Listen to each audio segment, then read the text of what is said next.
Olá, assinante do Band News. Começa agora a coluna Giro Business. O tema desta semana, as empresas familiares e o difícil processo de sucessão. E para falar deste tema, está comigo Nelson Cury, que é sócio e fundador do Fórum Brasileiro da Família Empresária.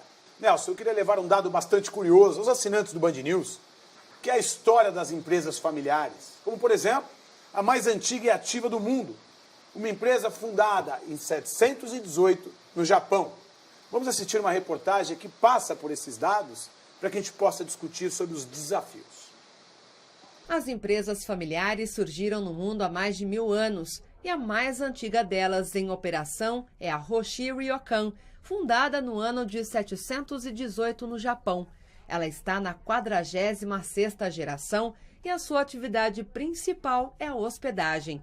No Brasil, as empresas familiares surgiram logo após o país ter sido povoado por portugueses, inicialmente a partir da hereditariedade das capitanias, de forma que os capitães que administravam as terras passavam para os seus herdeiros essa responsabilidade, como uma forma de incentivá-los a criarem outros empreendimentos que eram necessários na época. Anos mais tarde, o número de empresas familiares aumentou no Brasil, principalmente com a vinda dos imigrantes, entre eles os italianos, japoneses e alemães.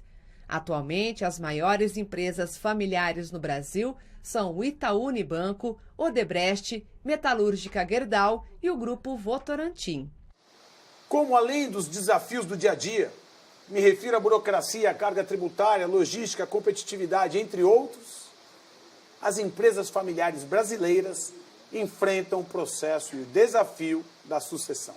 Sérgio, eu tive a oportunidade, quando eu fiz meu mestrado na INSEAD, de ter contato com essa família japonesa, que é um Ryokan, que hoje deve ter mais de 1.300 anos na mesma família, e também com famílias europeias, que lá tem uma média acima de 500 anos de duração, de longevidade. O Brasil, esse assunto ainda é muito recente, até pelo Brasil ser um país ainda muito jovem.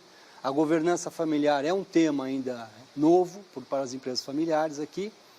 E eu sempre destaco que a comparação que eu faço com as empresas familiares, tanto na Ásia quanto na Europa, é que lá eles dizem que são os guardiões dos valores familiares. Um pouco diferente da cultura brasileira, que muitas vezes almejam você perpetuar a empresa familiar através de crescimento, aceleração dos negócios de forma muito exacerbada, sem pensar na preservação e na transmissão dos valores familiares.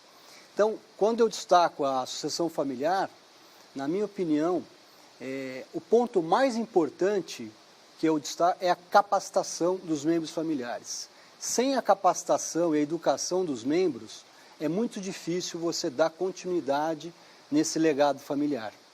Como encontra-se hoje a conscientização dos fundadores para que eles se tornem, então, guardiões dos valores, cuidem da família, do processo de sucessão através de conselhos familiares e consultivos e permitam a implementação, então, de uma governança corporativa que faça com que essa empresa se perpetue?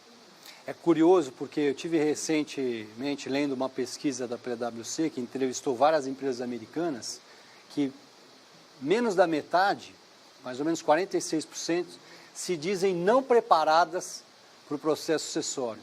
E também quase 50% dos fundadores dizem que não tem planejamento sucessório ou vontade de passar o bastão.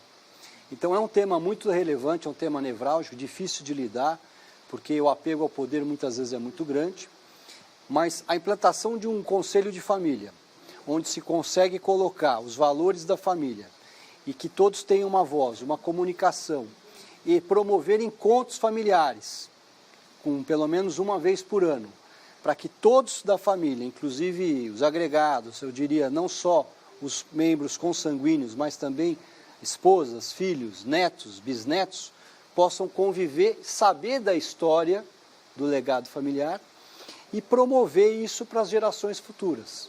Então a forma de perpetuar, eu acho que é a transmissão, de forma muito carinhosa, às vezes formando um livro da família, mas com mais objetividade, os encontros familiares regularmente, onde os membros familiares possam trocar experiência e se conhecerem e manter os valores da família intactos.